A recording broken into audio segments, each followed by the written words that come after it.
2025.46 is here, and Rivian is blowing our minds because we've got a lot of goodies in this last software update for 2025. We've got everything from universal hands-off, digital key has finally made it, rad tuner and kick turn for those Gen 2 quad owners is finally here, and so much more. Let's talk about it in this lengthy software review video I've got for you here this week.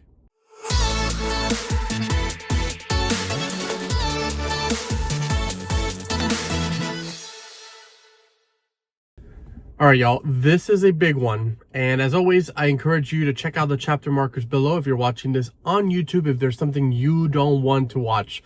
But I encourage you to check this all out because Rivian has packed a lot into this last update for 2025. Let's start with universal hands-free. Hands-free driving is now available on any clearly marked road with lane markers. Previously, for Generation 2 owners of Rivian vehicles, you had to be on a specific highway that was pre-mapped. That was the only way that you were going to get to be able to drive with the highway assist, as well as kind of hands-free. Well, that now has expanded to every road that has clearly marked lanes on it. Rivian says that hands-free driving now lets you drive anywhere with clearly marked lanes. Let your Rivian handle more of the driving while you enjoy greater comfort and reduce fatigue. Now, let's clarify. Universal hands-free is a driver assistance. This is not full-on autonomy. We expect to, caveat, I'm recording this video before Autonomy Day. So if anything changes, you'll know. But as of the recording of this is not full-on autonomy. This is a kind of autopilot situation similar to what Tesla used to have back in the day. And so, you want to be always ready to take control. You never know when the vehicle might not be able to see the lane markers or something will happen and you'll want to take control. As a reminder that with universal hands-free at this time, it does not stop for stop signs. It does not understand traffic lights. So if there's a traffic light, you want to make sure you take control of the vehicle and act appropriately. It also will not adjust speed limits based on speed zones. So if you're driving, if you have your universal hands-free set to 75 and the speed limit drops down to 55, the vehicle will not do that for you. You have to be proactive about that. So these are just a couple of things that Rivian wants you to know with universal hands-free. But back in April of this year, I met with James Philbin, who's the VP of Autonomy at Rivian. He did tell us that unmapped highways were coming before the end of the year, and Rivian managed to do so. I will have more to talk about this in the segment specifically about universal hands-free, where I will show you what that looks like, and as well as talk to you about a road trip I took of 250 miles using universal hands-free, my experience, my thoughts, and all that, because I have a lot to talk about when it comes to this really cool feature. Rivian has also made it, this is for both Gen 1 and Gen 2, the driver display got a massive update, and now you'll be able to customize your driver display based on your driving. So when you're driving in autonomy mode, meaning universal hands-free or anything like that, the screen will change over to include, similar to what you're used to today, right? Seeing the vehicle with the different lanes as well as all the vehicles around you. But if you're just normal driving, or driving, let's say, in just adaptive cruise control, you can actually just have your map will now take over the whole screen. Again, I'll show you all of that when we get to the next section of this video specifically. Alongside that, Rivian has also introduced driving styles. Tesla owners might be familiar with this. You get, the different Mad Max modes and, Plaid and all that. And so Rivian has introduced 3 driving styles. You got mild, which provides you a large gap of distance and smooth lane changes with relaxed speed.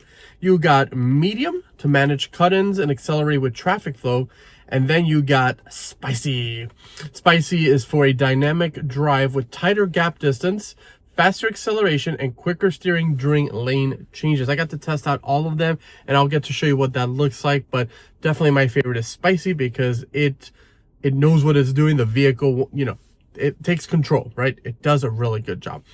Additionally, Rivian has also changed the way that you can change the speed on your Rivian. So previously, for if you're familiar, when you had highway assist turned on, you would use the right steering wheel control up and down to change the distance, right?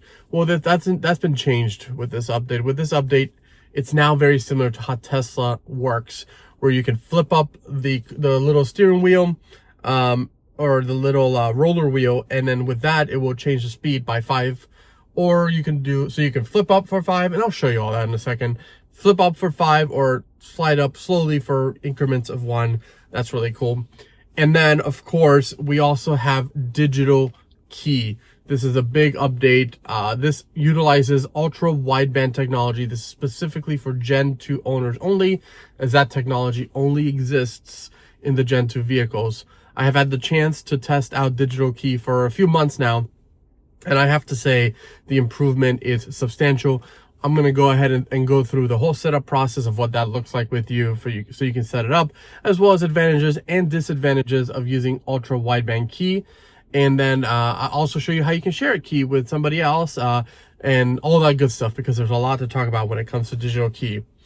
Our Gen 2 quad owners, you're going to get some goodies here. Rivian has finally introduced kick turn. Let me read to you what kick turn is. Rotate in place or while moving to point your vehicle exactly where you want to go, powered by all 4 motors working together. Now, kick turn only works on designated roads, so you will not be able just to use it on a primary road. You will have to use it on like a gravel road at low speeds. I got to actually try kick turn back when we went to Joshua Tree for the Camp Rivian retreat earlier this year, and it was a lot of fun. I don't own a quad motor Gen 2 vehicle, so I won't be able to really demo or test that out in this video. But if you have one, check it out, and I will link below an official Rivian video on kick turn. Also, Rad Tuner. So the Rivian Adventure Department Tuner, which is a new screen that appears on your Rivian. This again is for quad owners of Gen 2 vehicles only, where you can specifically fine-tune every aspect of your driving experience, regenerative braking, stability, etc., all within the vehicle's center display. You can even save it so you can have different profiles to use on that. So that's a lot of fun. Again, I won't be able to really display that, but I will include a video below that Rivian has shared to talk about Rad Tuner and kick turn. There's a lot more little things here and there, but now I'm going to jump into the main segments of the video. So this was just a kind of the summary.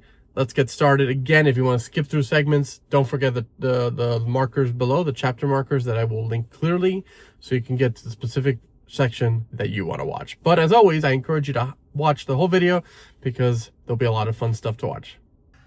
Okay, we're going to start off here with the driver display, which has gotten some updates, and I'm zoomed out right now, and I'll zoom in here in a second, but wanted to show you the controls. So right now we're here parked.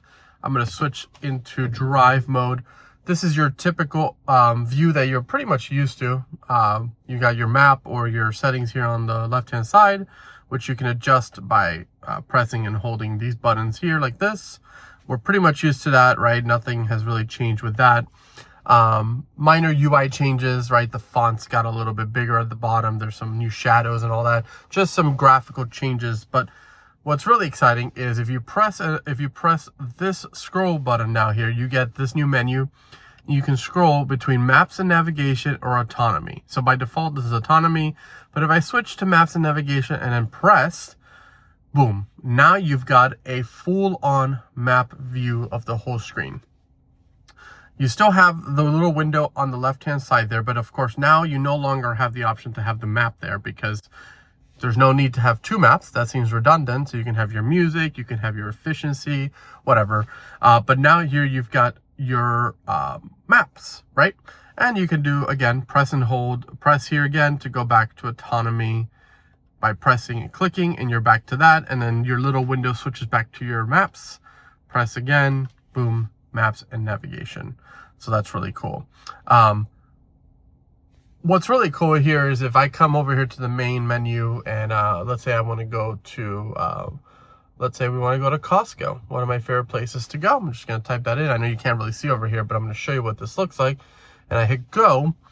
it will start, finding the route, and then it will actually start showing you your navigation information right here in the center screen. As soon as it finds the route, it's still looking for it, starting navigation, and there you go. Now you've got your route popping up here on the menu, and so I can drive. It will show you in both places, but now I can come over here to the main screen on the side over here and, have the music open and all that, and not have to worry about losing my navigation, which is really cool. It's also starting to rain because Florida. But now I can have different, things over here on this screen, and then have the main, the nice screen over there with the navigation, which I love. We'll end that route there. So this is what the maps look like on the screen. I wanted to show you that because it's really neat. Now I'm going to zoom in for a second here, just so you guys can see. Like I said, they've made some changes here, right? This is now like in a little pill, right? So these are important, required by the, the government, the National Highway Association. You have to have the specific markers there. Over here, your little indicator for what type of drive mode has moved down. Everything has just gotten a little bit bigger and bolder, which is nice. If you still have, you'll see the little notifications pop up there in the corner as normal, so nothing you need to worry about there. But this is a really cool display. And again, like I said, you can click in and switch to autonomy mode if you like, if you rather just have the view of other vehicles and lanes in the car like you're so used to. So that's a driver display. All right, just a quick couple of stuff here in the center display. Number one, in your drive mode screen, a few things have shifted. We now have a new tab tool up here that says gauges as well as towing. So this kind of moved, used to be a little icon that was over here, but now it's going to say towing over there, which is really nice. And these kind of all shifted downward a little bit because it has now made room for this new navigation bar up here that will potentially be able to add future things to the vehicle. And then, like I said, you have towing, so your towing profile will show up here as well. So that's really cool. If we go into the settings and we go to driver assistant and scroll down, you have a new driver display view here. So this, automatically, when you're using universal hands-free, it will switch to autonomy mode, but this will kind of give you what your default view is. So your default view can either be autonomy or maps and navigation, which like I showed you, shows your whole navigation and your map is full screen, or autonomy, which is just going to be your standard, what we're used to here. It does show you though, if you press the right roller wheel there, you will be able to switch between them easily. So this is kind of just like, hey, what's your default option there? Everything else is pretty much the same. Nothing much has changed here as usual. So just kind of wanted to talk through that a little bit here. In general, everything else seems okay and seems pretty standard across the board. I feel like the UI is pretty quick. No, don't feel like anything is any slower than it used to be. So I think it's pretty well done. On initial load, it just takes a second there to load, but then, everything kind of appears pretty quickly. So that is just some of the setting changes here in the driver or center display, I should say. All right, I'm going to show you guys now how to set up the digital key for Rivian. So Rivian has launched a digital key. Pretty much it replaces the Bluetooth key option that you have with your Gen 2 R1T or R1S. Now, Bluetooth keys still exist. You can still, set them up for phones and equipment, like an iPad, for example, that does not support Ultra-Wideband. So you can still set that up with no issues. But now you have the option to do a digital key. You will get an email from Rivian that says, your digital key is waiting. Get a Rivian key get a digital key to your Rivian. And it tells you a digital key is waiting for your R1S, VIN ending in 4265. Just use your phone's wallet app to set up your digital key and you'll be ready to go. That's great and all. I'm not going to focus too much on that. I'm just going to open up the Rivian app. And from here, you're going to see your vehicle and it's going to say, set up your digital key. If you have a Bluetooth key with a device that allows you to use digital key, you will get a prompt that says, transition to digital key. But the way this works is we're going to click set up your digital key, get started. It says to set up your digital key, you must be in the vehicle. Your phone and vehicle must be connected to the internet. All right. all those things apply to me. So we're going to click Get Started. And we're going to wait a second for the little ball to spin. And boom. So now this is a prompt from iOS that pops up that says, add car key to wallet. Use your iPhone or Apple Watch to unlock, lock, and start your car. So we're going to click Continue to start pairing. So now it is connecting. And this is now when it will start the pairing process. I've had the chance to play with digital key for a little while. Here it is on the vehicle. It says connecting to Jose Castillo, which is my device. Keep your phone in the vehicle. And like I mentioned, I've been playing with digital key for a few months now, and this has been a fantastic improvement for the Rivian in terms of proximity being able to unlock the vehicle proximity. I found myself a lot of times waiting to unlock my car in the rain or stuff like that because Bluetooth just didn't want to work all the time. And so I have found that ultra-wideband key has been fantastic. Okay, your digital key is ready. Now you can use your phone's wallet to share digital key with family and friends. Using your car keys, unlock and start your car with your phone or Apple Watch. It works automatically without requiring Face ID. Continue. Add Rivian key to watch. So I have my Apple Watch, so I'm going to hit continue, and it's going to require me to double click to confirm with my face.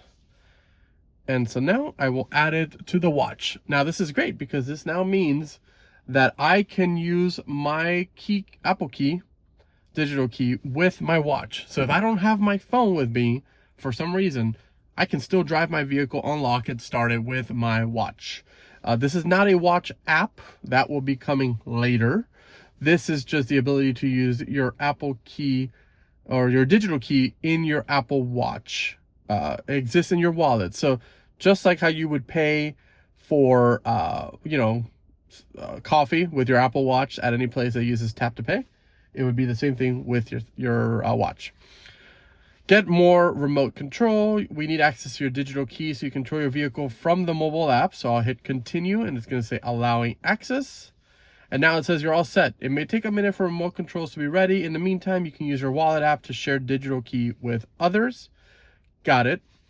If we scroll down to security and access under drivers and keys, and if I go to myself here, I will see that now I have a digital key set up, and you can click on it. It will say digital key, active, and my name. Now, with that said, I'm going to, one thing, if we go here to security and access, passive entry via Bluetooth. Allow devices without ultra-wideband to use Bluetooth for passive entry. Okay. Security-wise, if you want to only use ultra-wideband, like you're never going to use Bluetooth, you can turn this off. Okay, drivers with keys that use Bluetooth for passive entry will need to tap to enter or use a key card or fob. But if you're gonna use a device, or if you're gonna share it, with somebody who doesn't have an ultra-wideband device, you can use leave passive entry via Bluetooth on. It's just a backup failsafe. Now, if we go here to my wallet app, I'm gonna see multiple things. R1S. This is the key. What's really cool is that I have this set up on my tri-motor as well. And so on the tri-motor, it's going to be a yellow key that matches the brake caliper.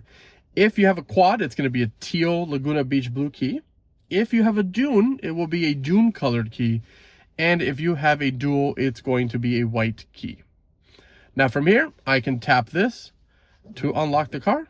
And you probably heard it, but if you look up here at the little icon, lock, it locks. Unlock, it unlocks. Super easy.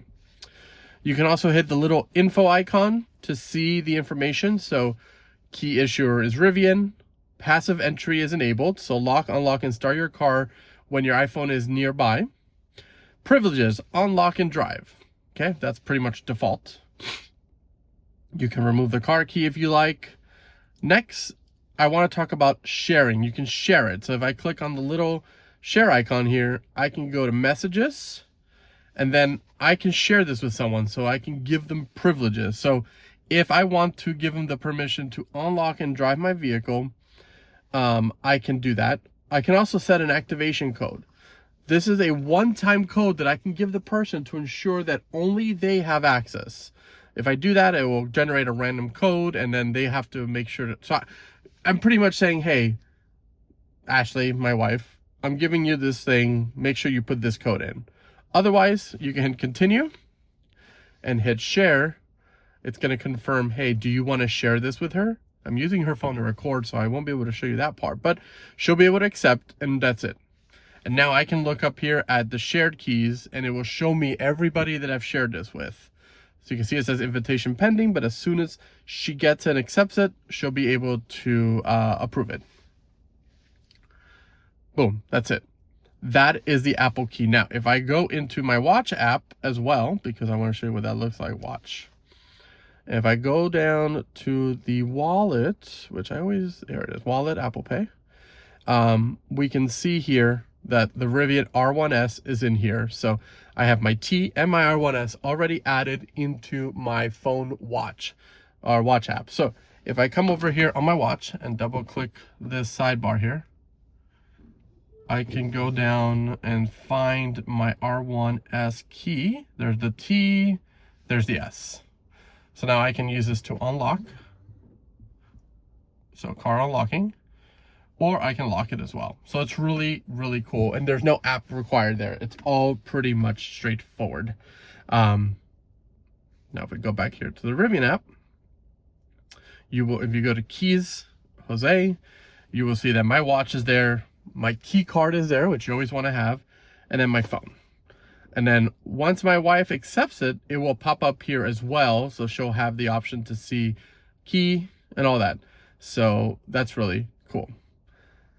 And that's pretty much digital key on a nutshell when it comes to activating, enabling it and all that good stuff. It's pretty darn easy to use. I'm going to take my phone outside. I'm going to show you what that looks like from an exterior point of perspective, how it looks. And yeah, we'll go from there. So I have my wife's phone here, and she got a text message that says, hey, Jose wants to share a car key.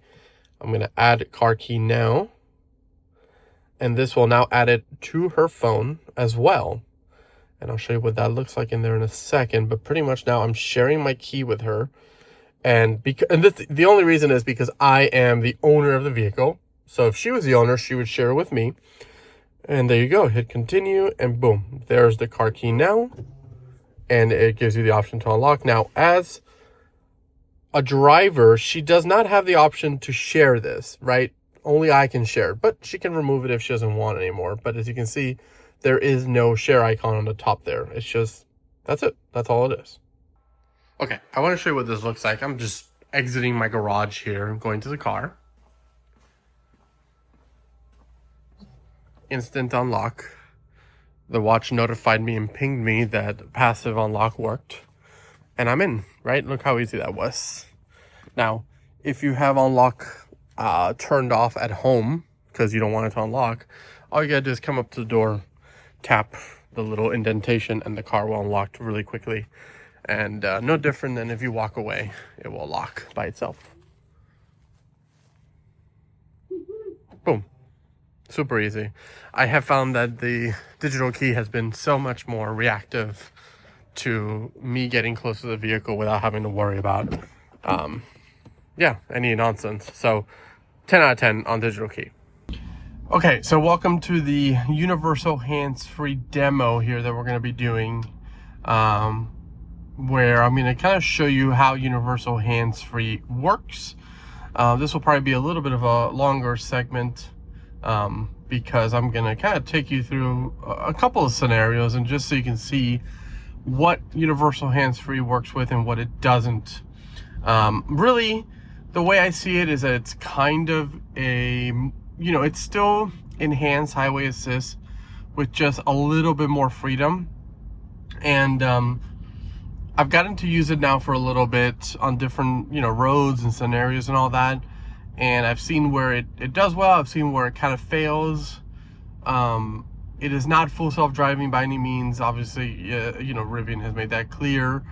And but I want to show you, what it kind of looks like. So here we are.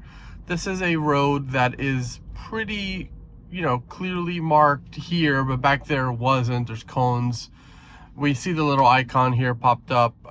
It's kind of gone now because we're approaching a stoplight.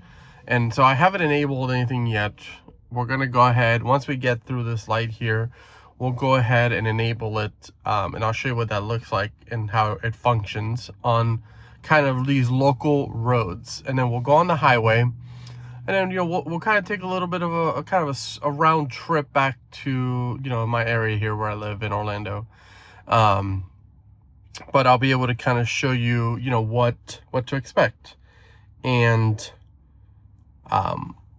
yeah, you know, so things to understand with universal hands-free. Number one, it only works on clearly marked lanes. So you want to make sure, you know, lines are visible. If you have kind of a scenario where the lines on the road are not super visible, or they're shade, you know, they're faded or something like that, universal hands-free may not work correctly. That's just something you want to be aware of. Additionally, universal hands-free does not work with traffic lights or stop signs or anything like that. So if you're on local roads and let's say you're the lead car, meaning there's no one in front of you, and you're coming up to a stoplight or a stop sign, you want to make sure you take control of the vehicle in order to execute the proper maneuver, because it won't do that for you automatically. Occasionally, you may get a little message prompt here in the corner that will say, you know, traffic light approaching, take appropriate action. And, you know, we may see that here when we're doing this test. And that will only come up again when you have universal hands-free enabled. But these are just kind of the things you need to be aware of. It also will not, you know, take ramps for you. It's not designed to merge off the highway, right? So these are just the things. It's really, you know, like I said, enhanced highway assist plus, maybe, you know, that's the nice way of saying it, where, like, you know, you have the ability to use it on local roads, but also on lanes on the highway that maybe you were not able to use before. Although there's a caveat to that, and I'll show you that once we get on the highway, because it's not, you know, it's far from perfect.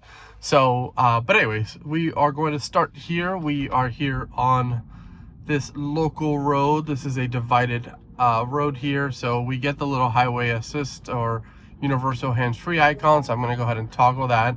You can bring your speed up by flicking this up and down. That will give you increments of 5, or you can press it, you know, gently to get you individual number of increments there, you know, 1, 2, 3, 4, 5.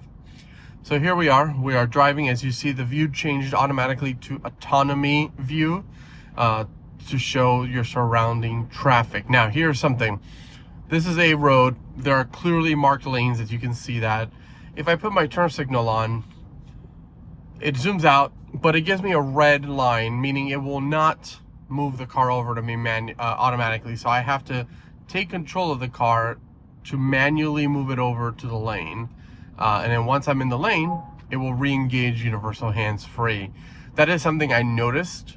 So on local roads, that pretty much is generally what will always happen. You know, you will not have the ability to automatically switch lanes, right? Like if you put the turn signal on, it's not going to automatically go over for you.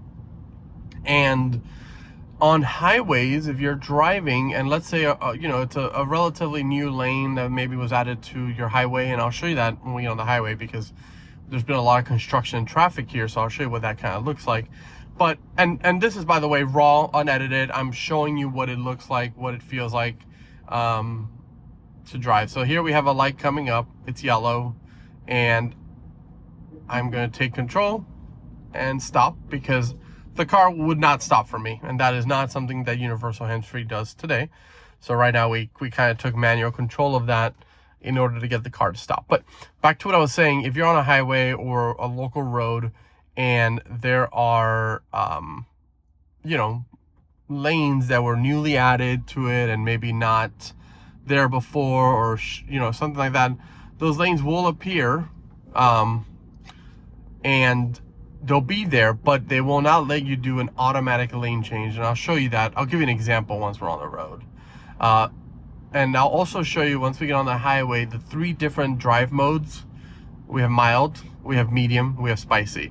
traffic light ahead, take appropriate action. Now that light was green, so I didn't have to do anything, but you know, in theory I would have had to take the appropriate action.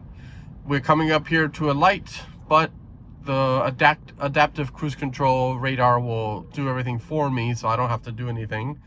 And so the car will automatically come to a stop because it detects the cars in front of me. So here we have the little hands-free indicator. The top little blue icon there shows me that the car is detecting another vehicle in front of me. If that icon is grayed out, that means that it's not seeing any car in front of you and it's clear. Then below that, you have the three little indicator lines. You can use the left and right here to switch between them. So you've got spicy, you've got medium, and you've got mild. Mild is very nice, relaxing.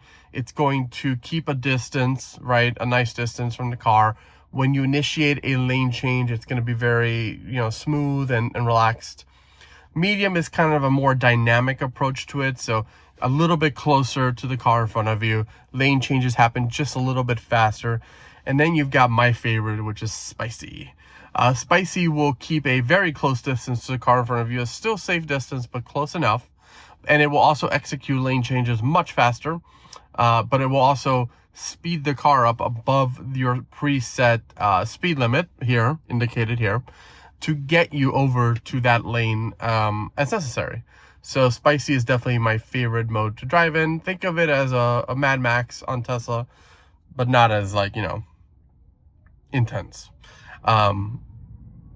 Also, something to note, the car will never exceed the speed limit you set, other than when handling a lane change.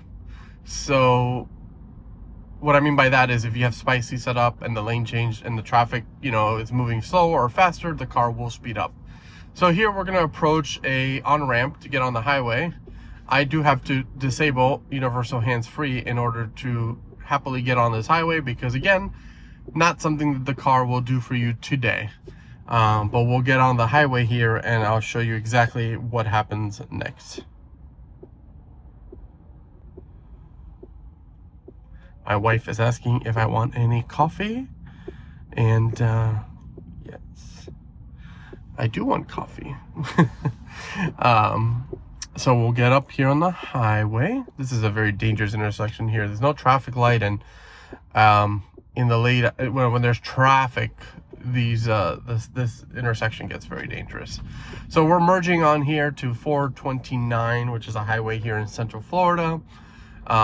Automatically hands-free comes on, so I'm going to go ahead and execute that. I'm also going to bump my speed up to 70, which is the highway speed here. Again, it will only reach 70 if it allows me to, but I want to be able to do this. So now we're on the ramp, right? This is a ramp we're getting on, and I want to just see what happens here, right? If you know, you're someone who executes this. So I'm going to turn my turn signal on. Right now it's a solid lane.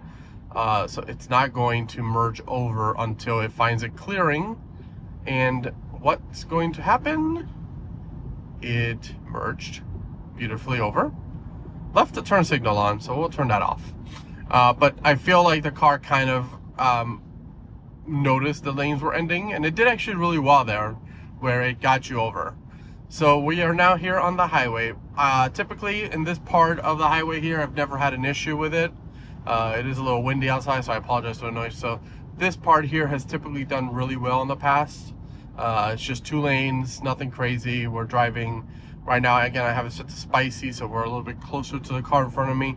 Sometimes I wish it would do just a little bit more so that it wouldn't allow other people to kind of merge in. Florida drivers, and I'm sure many other places are like this, where you know, it can be a little, you know, dangerous. But I'm going to bump up my speed to 75 and initiate a lane change here manually, as one does. And as you can see, it got me over.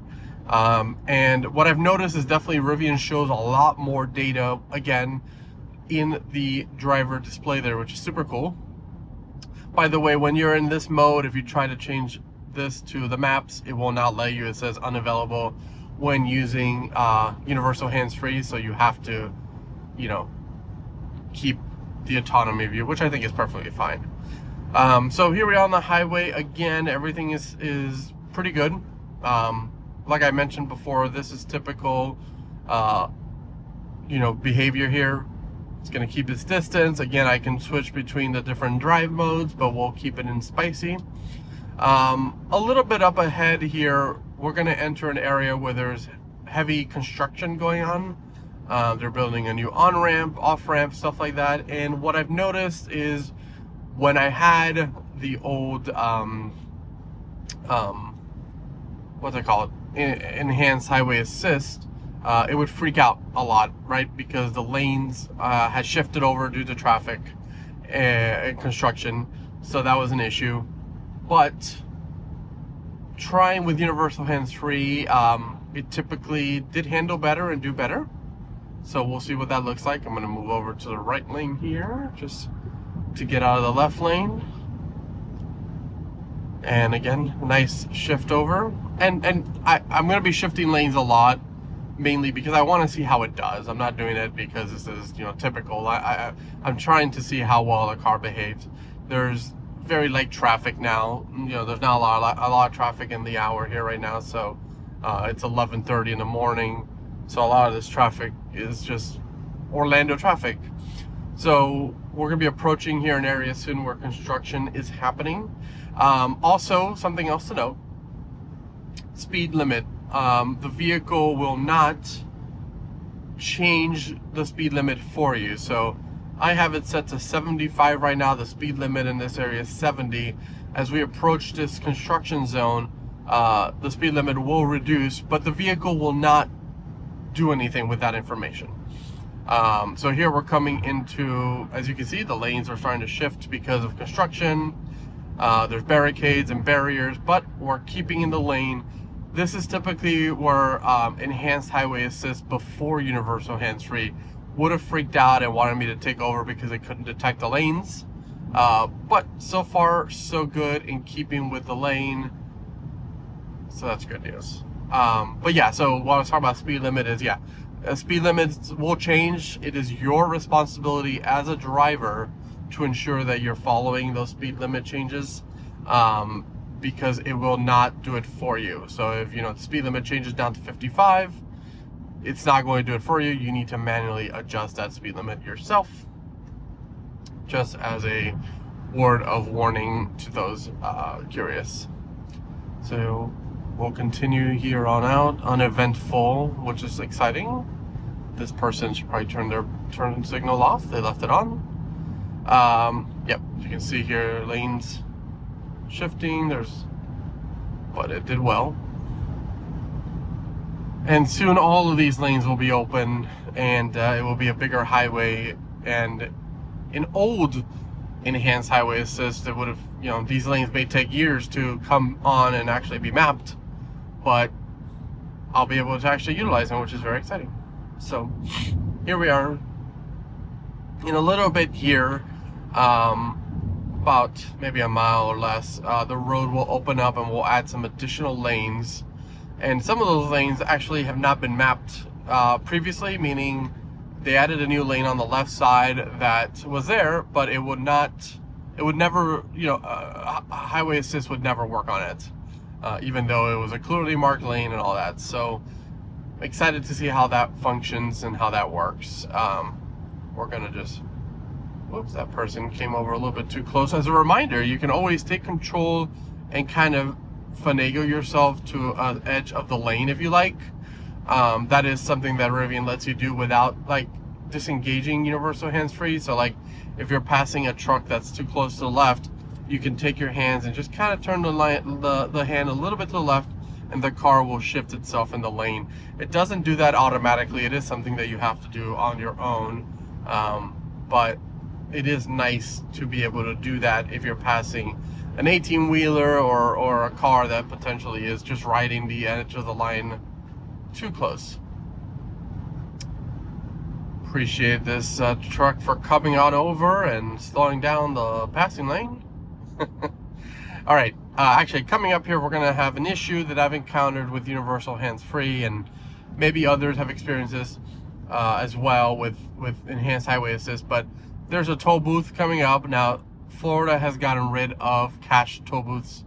So there is actually no toll booth. It's just an overhead gantry that takes a camera, you know, a photo of your license, and you know, you go on with your day. But Rivian doesn't know what to do with that information. I guess that information hasn't been updated on their end, and so it will most likely tell me to take control of my vehicle because there's a toll booth coming up ahead.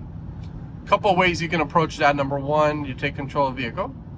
Number two, you can actually let it continue driving even with it annoying you, and it will eventually, you'll get past the toll booth and it'll just go back to normal. So let's see what actually happens here. There is cash lanes on the left, but those are no. See, so there we go. Toll booth ahead, take control of the vehicle.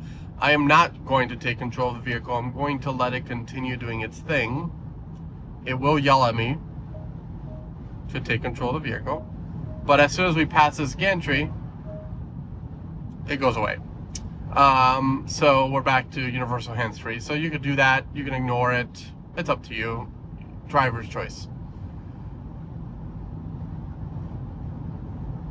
All right, and we're going to be approaching here the area where we open up to a third lane, and it does look like there might be a little bit of traffic. Not sure.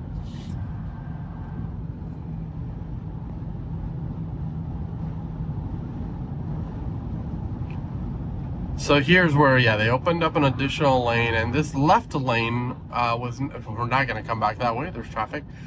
This left lane here, let's see what the car wants to do. Oh, okay. Didn't see the lane, so I was like, oh, I want to go over there. Okay. So typically with hand highway assist, this left lane over there was not visible. If I put my turn signal on, you can actually see that it will not let me move over automatically. So I have to take control of the car to move over automatically to this left lane. It disengaged universal hands-free for some reason, but I'm going to re-enable it. And now we're in this left lane on hands-free. The problem is that this lane is not mapped, and this is where it gets kind of tricky with whatever Rivian's doing. I'm not really sure. Where it's not mapped, but why isn't it letting me move over automatically? If I try to leave this lane, it's the same thing. I need to take control and move on over to this lane. So, and then universal hands-free will be good. Why can't it just automatically lane change over there to the left? Like, if I put my turn signal on, why am I getting a red line, right? Why won't it do it? That's weird. And so I don't understand that. There's definitely some mapping stuff still happening here, and I don't quite understand how any of that works, clearly. So that's a little wonky. And but if I wanted to go over to the right lane, there's a car there. I can't go over right now, but if I wanted to go over to the right lane, it would be a no issue situation. So for some reason, we still have to kind of live in between this weird realm. So if I say I want to come over to the right lane, obviously there's a car there, so it's going to wait for that to clear up and then move on over and do what it needs to do. But we'll come on right back to the left lane. I'm sure people are like, what is wrong with that guy? But it's okay. But yeah, if I want to go over to the left lane, nope. Just it won't do it automatically, which is so wonky and weird. No clue why it does that. So we're gonna get off on one of the next exits here on a local road, so we're gonna move on over to the right lane. Now, this lane that I'm in does merge. You know, it's an off ramp as well to another highway, but it also continues. So most likely, what the vehicle will do in this scenario is stay straight and not try to get on the highway.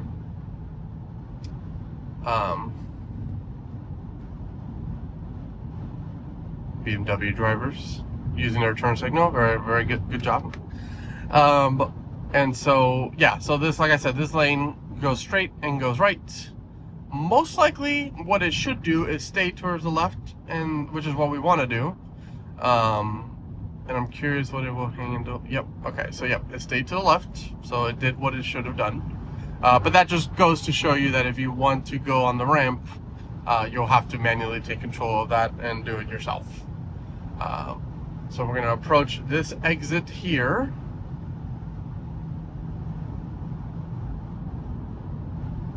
And get off the road. Now, in order for me to do this, I have to take manual control, but I'm going to put my turn signal on and see, will it do anything? I don't expect it to do anything. Yeah. So I'm going to go ahead and take control.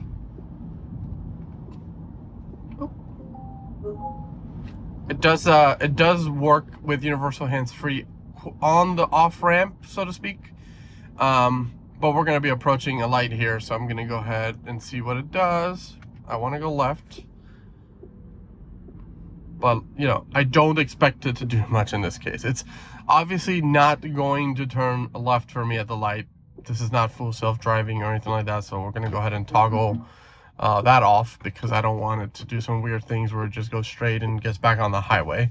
So we'll wait here, and then we'll come back around and do a loop back towards my house. All right, that light took a little bit longer. I didn't want to bore you, but we're gonna get back on the highway here. I did see some traffic there, so we'll probably, you know, either deal with that or get off at a ramp before that, either way. So on the ramp we go. Now universal hands-free has come on. I'm gonna take advantage of it and use it as much as possible, so I'm gonna bring my speed up to 70, which is the highway speed, so that, you know, because it is an on-ramp, it is designed to bring you, you know, up to speed. Not going to rant or complain about people who don't know how to use ramps. All right, so we'll put our turn signal on. In theory, the car should move on over. Let's see what happens. Nothing yet. The lane ends. What will you do, car? Okay, auto canceled my lane change, but it moved me over, so good job. And we're gonna move over to the left. This is the same thing as the other side. So we're traveling south now, and this is the same thing where this lane on the left just doesn't want to be mapped. It is there, right? Like I can move over manually and hang out here, and then universal hands-free will re-engage, but I just don't understand that logic, and it's probably has something to do with the way they're mapping stuff. And this will only get better with time, no doubt, but it's kind of just a little bit frustrating because I just want it to work.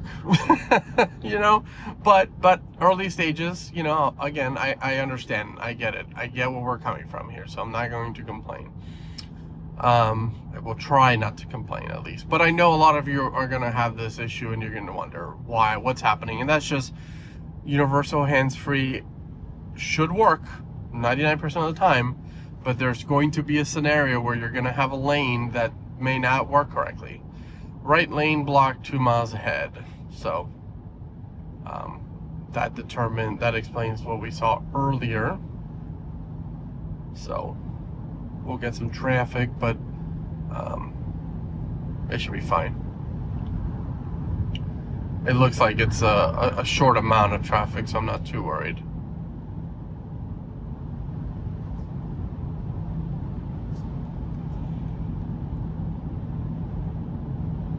At least I can hang out in this, and there's no one behind me, guys, by the way. Don't ever ride. I don't like to ride the left lane on this, you know, unless there's no one behind me. But at least there's I can hang out in this lane and ride it, which I usually would not be able to do without having to be like disconnected and having to drive it with my hands manually, right? So baby steps toward, you know, progression. And I mean, I think at this point it's safe to say, you know, always with universal hands-free, make sure, you know, you're always ready to take the wheel. It's not autonomy, right? This isn't level 3 driving. Like, you want to make sure that you're always there and ready to take control if something happens, because Anything can happen at any point. They can give up. Another car can do a sporadic, maneuver that could be dangerous. So yeah, you want to be aware of that. So we're approaching the traffic here. We're coming in a little fast, but the car is starting to slow down now. This is spicy. We're gonna move over a lane. Can I move over a lane? It didn't want to do that, so I'm gonna do it.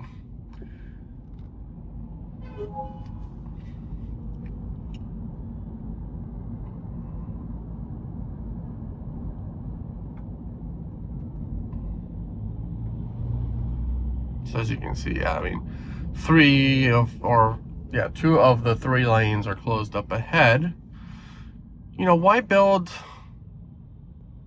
so they have a little marker for the emergency lane, right? So that it can be used as a lane when, it needs to. And it's like, this is one of those scenarios where it would be perfect to do it, because there's you only have 1 lane open, but for some reason, they're not using it. But I digress. Who knows? All right. Well, this is traffic, so I won't bore you with this. We'll jump back in after the traffic and see what it looks like. Yeah, okay. There was no accident. So, anyways, all right. We'll move over to the left lane or the right lane. But you see, like, why won't it do that? Like, there we go. Okay. It's like, I don't know why I didn't want to migrate over. All right, this is probably again going to be like, take control of the turbo booth. I'm not going to. Nope, there it is.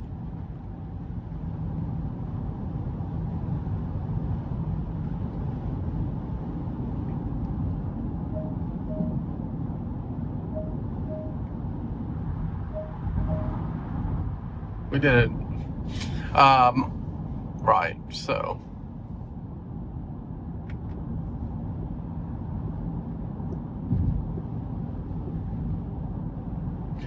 I really think that where universal hands-free shines here is no different than enhanced highway assisted, but again, plus, it's a little bit better, and that is going to be on road trips, where you're driving a lot of highway.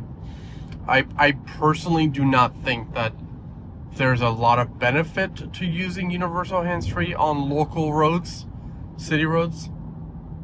Especially because it won't stop at stop signs or lights for you right now. I think once that feature comes, or makes turns for you, once those features come, it will be, a different scenario. But for now, so I'm actually going to get off at this. We're going to get off a little bit earlier so we can do a little bit more testing of local roads and see how it functions. But yeah, I don't think there's a huge benefit. The benefit is more in highway driving, when you're driving on long stretches of road where you're not doing a lot. So we're gonna put turn signal on, but I don't expect the car to do much here. Take control, universal hands-free turning off. Okay, system fault detected. I have noticed that a bit, where it like throws systems fault issues a lot more. That doesn't mean there's anything wrong with your car, so don't panic.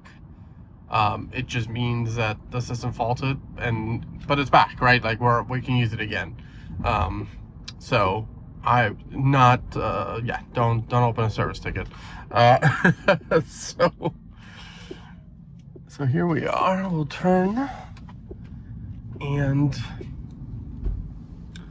I'm not going to turn it on here because this is a very short spurt till we get to the traffic light. But the next light, we're going to turn left on Avalon Road. And Avalon Road is a little wonky because there's parts of it that's 2 lanes wide and parts that are 1 lane wide, and it curves and does weird things. So I actually think it's quite a good, and there's construction. I actually think, oh, there's another Rivian over there across the street driving. Oh, that's it's a pink Rivian. I know who that is. That's Kevin's mom. Which totally sounds like a joke, but it's not. So this road, yeah, this road should be a fun challenge, or test, I should say, to see how it does, because there's a lot that happens on this road. So we'll turn here and see what happens. Again, I live in an area where there's a lot of construction going on, and there's always something new and exciting happening here. So I think it'll help with with kind of testing to see how well it does with lane shifts and stuff like that, because I think that's important. You know, while we're here, I can tell you that the other day I got to test out universal hands-free before announcing the announcement, and at AI Day, and driving up from Miami to Orlando, I did about 220, 230 miles on it on the turnpike, and it did really, really well. And we hit a part of the road where it was nighttime, it was raining, the lane markers were there, but like it was hard to see. Not gonna lie, like, you know, I struggled to see. And the only issue I ran into was, and it's not even an issue, it's you know, the vehicle said, hey, we're going to disable spicy, right? And bring it down to medium just to allow more clearance on the road and all that. And it did super duper well with the rain, with, you know, the darkness and all that. So I want to give credit to Rivian, because that was really good. At all times I was like this. My wife and I were a little like, oh my God, at any time this can give away, you know, give out. But it didn't. It did really well, and then the rain cleared up, the lanes opened up, and everything was good to go, and I was able to toggle it back up to spicy driving mode and call it a day. So that's good. All right, so here we are driving on Avalon. Like I mentioned, this road opens up in different places and all that. There's construction constantly happening, so the lanes are shifting left and right. So it's a kind of a good challenge to put it through to see how well it does, if it fails, if it can stay. I think for the most part, the lane markers are pretty clear, so that shouldn't be too much of an issue. I'm gonna migrate here, but like I said, it won't do local road lane changes, so you still have to do that. But I wanted to come on this lane because, will you turn off the turn signal? No? Do I have to do that? Yeah, okay. Up ahead here, it will merge back into a one lane road. So I wanted to do that for the sake of just making it easy, but yeah, you know,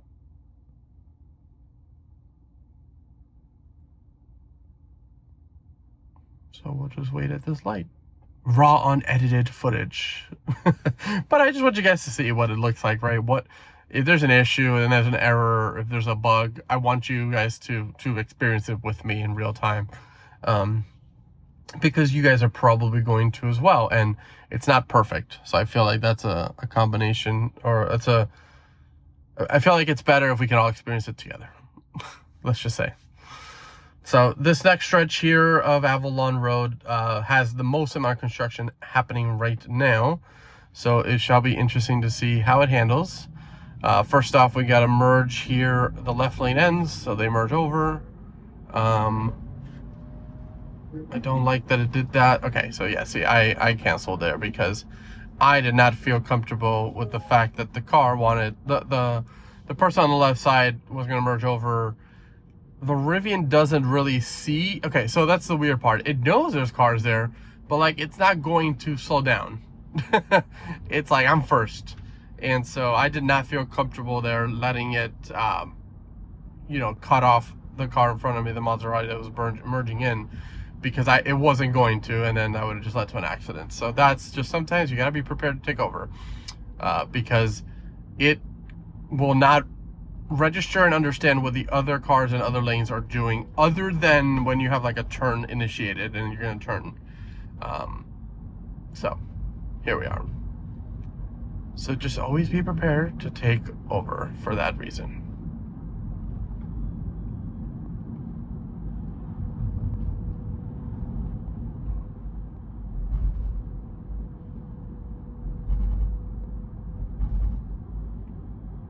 Traffic light ahead, take appropriate action. Well, the light is green, so we're good.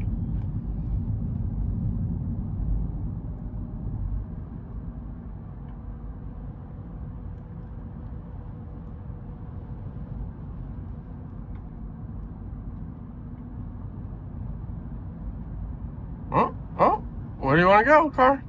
Okay, that was interesting. It picked the left lane, but it was very uncertain there for a second. I'm very curious how it determines that. All right, so this is, I'm gonna have to take over here as well, because the cones. The car will not read the cones, and the right lane there, or the left lane is closed. So got to take control for that.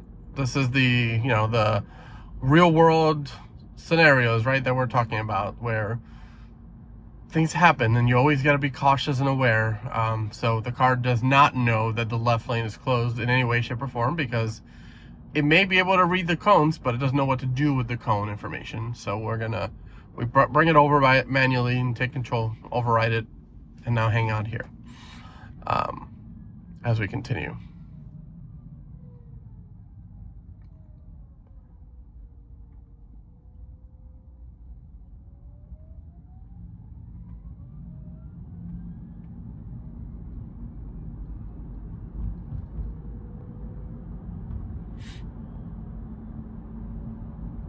I'd be very curious to know, and I'm not going to try it. I don't think it would work anyways, but you know, if I initiated a lane change to left lane with cones there, assuming the vehicle could change lanes here, but we're on local road, so it wouldn't do that anyways, would it do it? Or would it be like, nope, there's something there, sorry, can't do it? Because I don't know to what level Rivian data is read, you know, like what level of data are they, so I gotta get on over here to left lane, but it won't do it automatically. We'll bump up the speed a little bit here.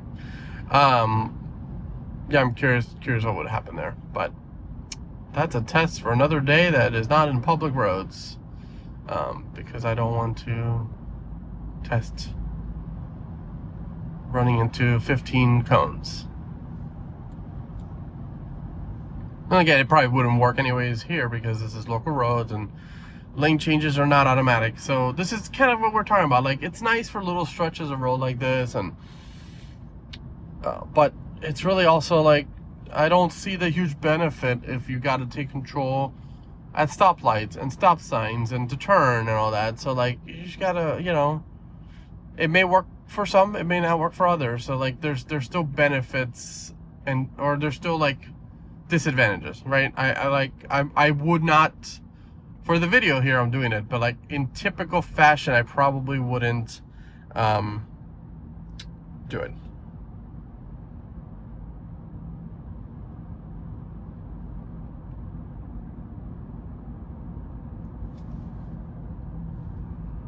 It's funny, sometimes I get the little pop-up that says keep your eyes on the road, but I am, and I think it's just because my phone is mounted on my on the driver's side window, and so even though I'm not looking at my phone, I think it thinks that I'm looking at my phone. I don't know.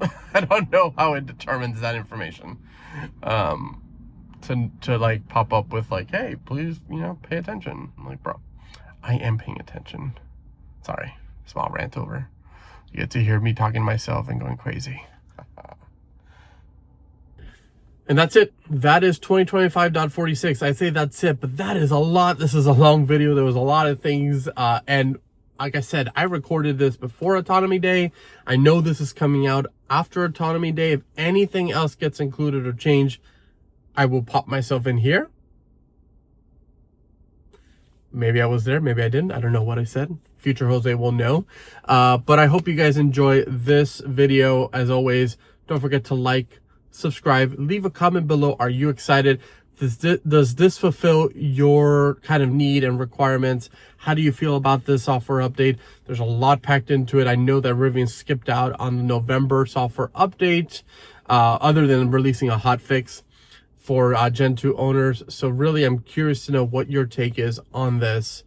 And as always, I hope you enjoyed this video and enjoy all the other videos I make. And I'll see you in the next one. Take care, everyone. Happy holidays.